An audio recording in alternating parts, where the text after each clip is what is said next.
안녕하세요. 유대인 하브루타 그 네 번째 시간 질문 만들기 2단계 강의입니다.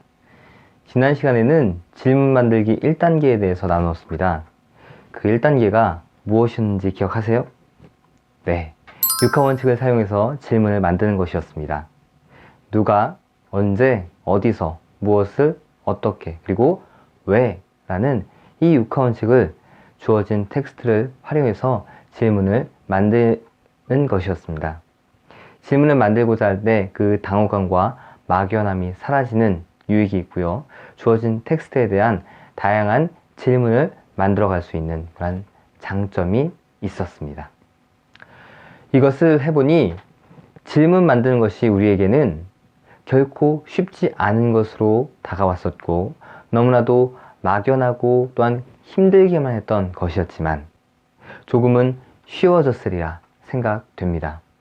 그래서 오늘은 그 다음 질문 만들기 과정을 진행하고자 합니다. 오늘 시간에도 질문 만들기 실습을 할 것입니다. 질문 만들기 2단계로 수준 높은 질문 만들기에 대해서 그 방법을 나눌 것입니다. 첫 번째로 질문 만들기 2단계 질문 수준 높이는 방법에 대해 합니다. 그리고 두 번째로 질문 만들기 2단계 실습 질문 수준 높이기를 직접 해보겠습니다. 차근차근 순서를 잘 따라와 주시기를 바랍니다.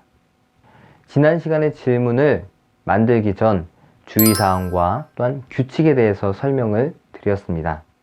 다시 한번 잠깐 살펴보고 또 마음에 새기는 것으로 한번 해보겠습니다. 우선 질문을 만드는 것에 있어서 주의하실 것은 공감하고 받아들이기입니다. 이러한 마음이 준비가 되어야 서로가 편합니다. 질문이 쏟아져 나올 수 있습니다. 우리는 너무 내 생각과 비교하며 상대를 끌어내리고 비판, 비아냥거리는데 익숙해 있습니다. 그게 뭐야? 그거밖에 생각 못해? 그러하기에 질문이 사라지게 되는 것이고 또 더 나아가서 대화가 사라지게 되는 것입니다. 내 생각과 너의 생각 공존하지 못하게 되어버린 것입니다. 공감해 주십시오. 어떠한 질문이든지 그것을 통해서 대화를 나눠 주십시오. 그것이 질문과 대화를 만들어갈 수 있는 방법이 될 수 있습니다.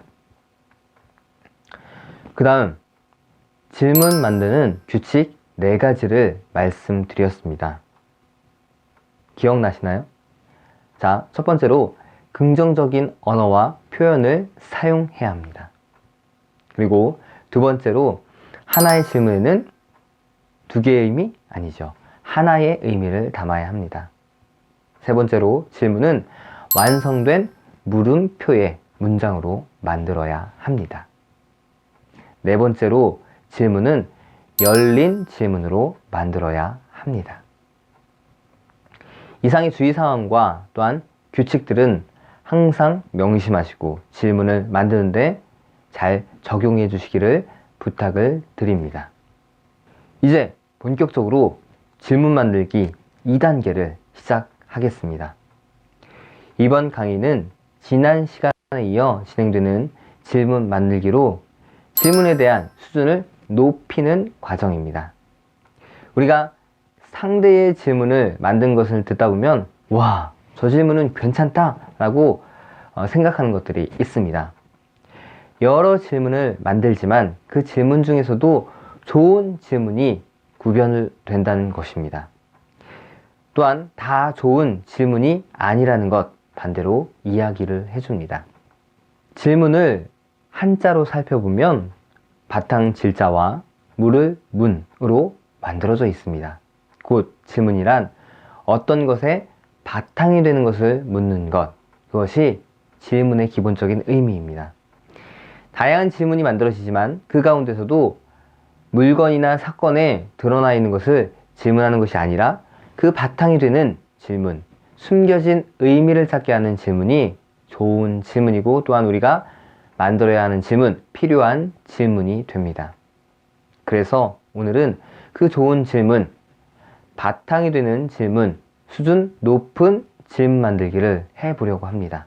물론 아직 질문에 대해서 익숙하지 않고 육하원칙 적용도 이제 시작했지만 수준 높은 질문 만들기를 진행함으로써 그 이해를 더함으로써 내가 만든 질문을 구별해낼 수 있는 그런 능력을 갖추는 이 시간이 되기를 바랍니다. 그런 확장을 이루고자 잘 따라와 주시기를 부탁을 드리겠습니다.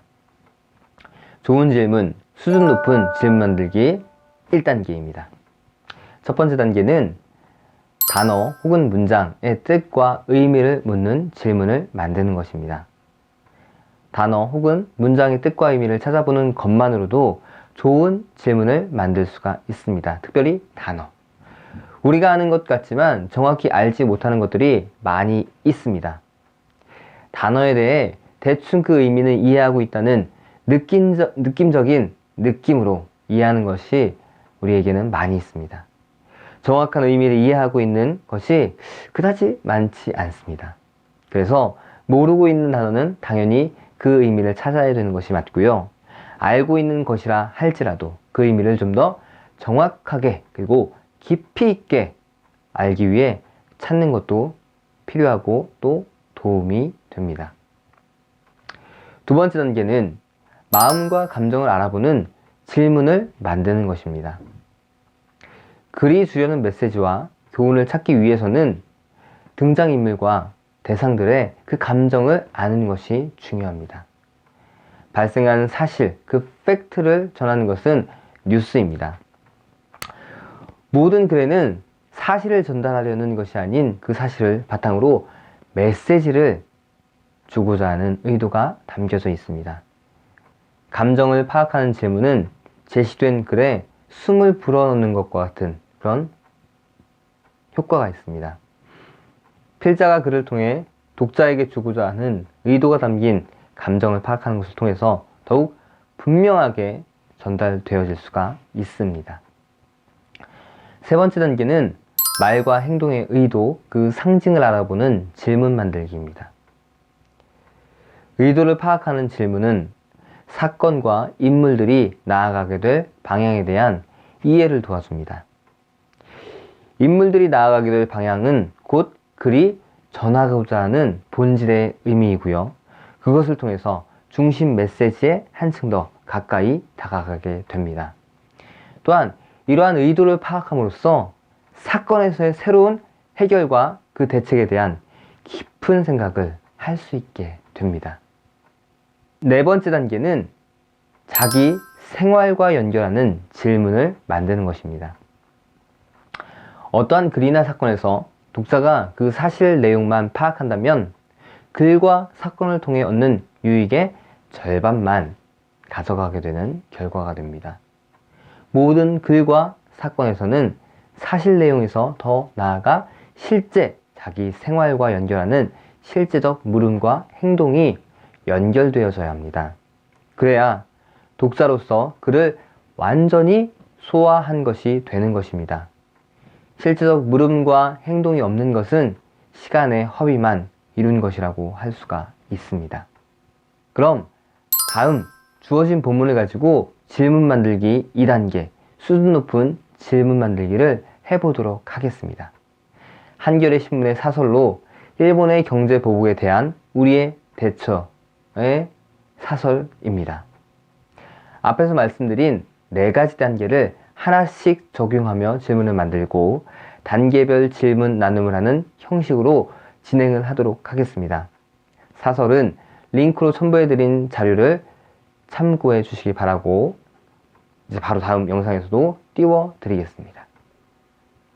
주어진 사설을 활용해서 단어의 뜻과 의미를 묻는 질문을 만들어 보도록 하겠습니다. 우선 모르는 단어에 집중하여 만드시고 그 다음으로 알지만 정확히 모르는 단어를 찾아 질문을 만드시면 됩니다.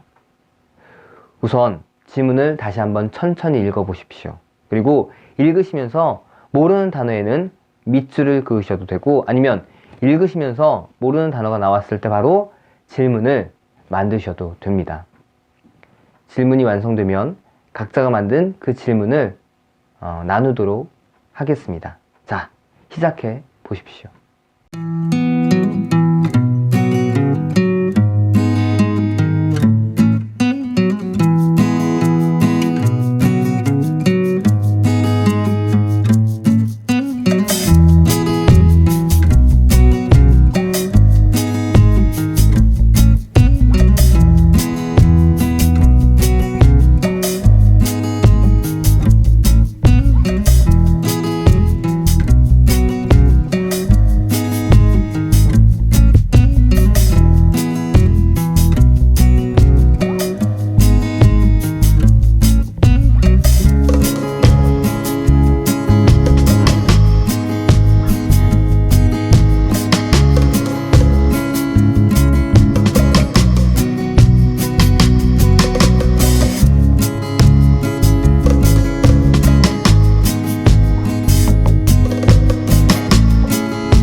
질문 다 만드셨죠? 다음과 같은 질문을 만들 수가 있으셨을 것입니다. 제가 한번 말씀드려 보겠습니다. 아베 신조 총리의 공세적 발언은 무엇인가? 의미를 묻는 질문이죠. 규제란 무엇인가? 장기간의 기준은 어느 정도인가? 참의원 선거란 무엇인가? 3대 수출 규제는 무엇인가? 화이트리스트는 무엇인가? 세계무역기구는 무엇인가? R&D의 뜻은 무엇인가? 수석대표란 무엇인가? 백해무익의 의미는 무엇인가? 급소는 어떤 의미를 가지고 있나? 스미모토학은 어떤 곳인가? 사태 초기에 한국의 급소를 찔렀다라고 한 그 의미는 무엇인가? 입니다. 어떠세요? 저와 비슷하게 만들어 보셨나요? 좀 어려우셨을 수도 있습니다. 하지만 차근차근 모르는 단어를 중심으로 의미에 대한 질문을 만드시면 이 질문 만드는 방법이 풀리실 것입니다. 이번에는 마음과 감정을 알아보는 질문 만들기를 해보도록 하겠습니다. 먼저 등장하는 인물에 대해서 그 감정을 묻는 질문을 하시면 되고, 그 후 다양한 상황 속에 참여한 주변 사람들에 대한 감정의 질문을 만드시면 됩니다. 그럼 질문을 한번 같이 만들어 보겠습니다. 함께 시작해 주세요.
많으셨죠? 다음과 같은 질문을 만들 수 있으셨을 것입니다. 제가 한번 해보겠습니다. 아베 신조 총리의 공세적 발언을 할 때 그의 마음은 어떠했을까? 정부의 관계자들이 대응책을 준비함에 어떤 마음이 들었을까? 세계무역기구 이사회 회원들은 한국과 일본 양국 간에 발생한 이 문제를 듣고 어떤 마음이 들었을까? 우리 측 수석대표인 김승우 실장은 어떤 마음가짐으로 이 사태를 대처하고 있는가? 이렇게 이제 만들 수가 있습니다. 모두가 마음과 감정을 알아보는 질문 만들기를 잘 하셨으리라 생각합니다. 좀 더 구체적인 상황에 대한 감정과 그 인식을 질문을 통해서 느끼셨을 것입니다. 문제를 좀 더 객관적으로 바라볼 수 있는 질문들이 나오는 것을 보게 됩니다. 질문의 수준이 그 육하원칙보다는 많이 올라간 것을 느끼셨을 것입니다. 이번에는 말과 행동의 의도, 상징을 알아보는 질문 만들기를 해보도록 하겠습니다. 등장하는 인물의 말에 대한 의도의 질문과 인물이 나타내는 그 행동에 대한 질문을 만드시면 됩니다. 이것을 통해 각 인물들이 어떠한 의도를 가지고 있는지 사건에 대한 이해를 깊이 하도록 만들 수 있습니다. 함께 질문을 만들어 보겠습니다.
질문 다 많으셨죠?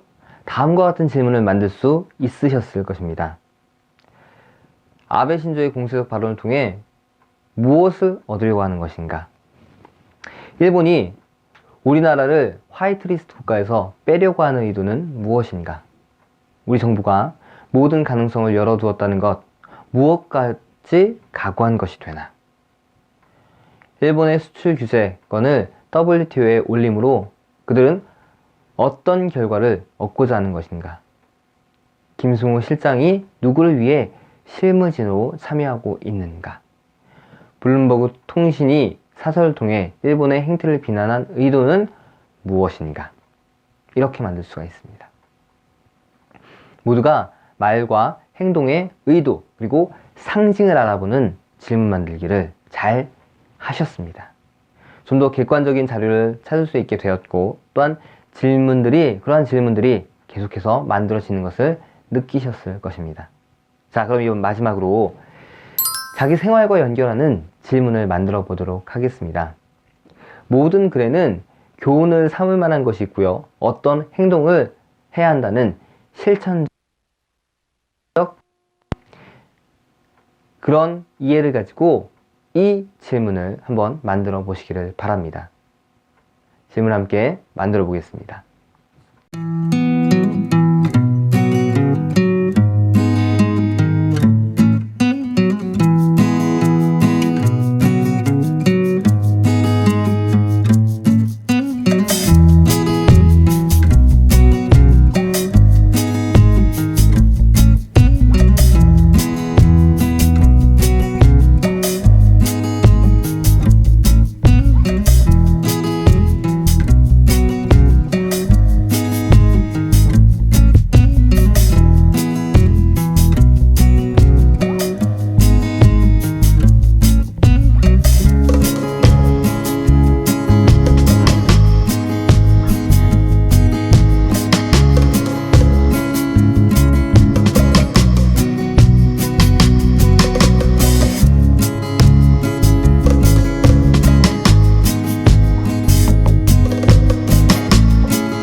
자, 질문 다 만드셨죠? 다음과 같은 질문을 만드셨으리라 생각을 해봅니다.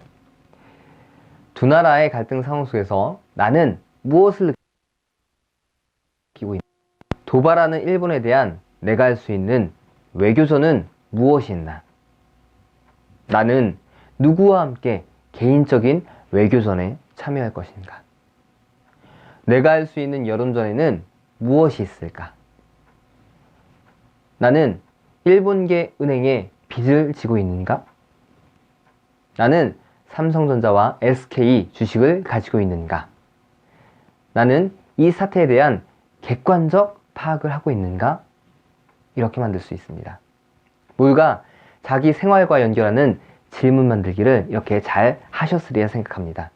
사건의 의도와 방향에 대해서 나의 생각들을 정리할 수 있는 질문들이 나오게 됩니다. 이것을 통해 좀 더 나의 생각을 정리할 수 있게 됩니다. 어떠셨나요? 질문 만들기 2단계 수준 높은 질문 만들기를 해보시니 어떤 느낌이 들으셨나요? 지난 시간에 육하원칙 질문보다 좀 더 어려웠을 것이라고 생각이 됩니다. 하지만 지난 시간보다는 주어진 본문에 대해서 그 사실의 이해도도 높아졌고 그 의미도 찾았고 내가 실제 적용할 수 있는 그런 고민도 되었던 그런 시간이 되셨으리라 생각을 합니다. 질문 만들기의 2가지 단계를 통해서 다양한 질문 만들기에 대한 그 의도는 많은 질문을 만들고 또한 의미 있는 질문을 만드는 데 있습니다. 어느 질문 만드는 방법이 더 좋고 또한 귀하다고 얘기할 수는 없습니다. 두 방법 다 좋은 방법입니다. 두 방법을 잘 활용하셔 다양한 질문을 어렵지 않으면서 또한 수준 있게 만드시는 여러분들이 되시기를 바랍니다. 이 2시간으로 이제 질문 만들기에 달인이 되었다고 말할 수는 없지만 그래도 스스로 질문 만들기의 원칙은 정하셨으리라 생각합니다. 질문에서 모든 생각이 출발합니다. 질문에서 다양한 대화와 토론이 시작이 됩니다. 더 깊은 이해와 또한 그런 관계를 위해 많은 질문, 깊은 질문을 만드시기를 바랍니다. 하브루타를 이해하게 되면서 익숙해지는 그 질문을 하기 위해 더욱 힘쓰시는 여러분들이 되시기를 바라며 이번 강의를 마치도록 하겠습니다. 이제 다음 강의부터는 본격적으로 하브루타를 해보도록 하겠습니다. 감사합니다.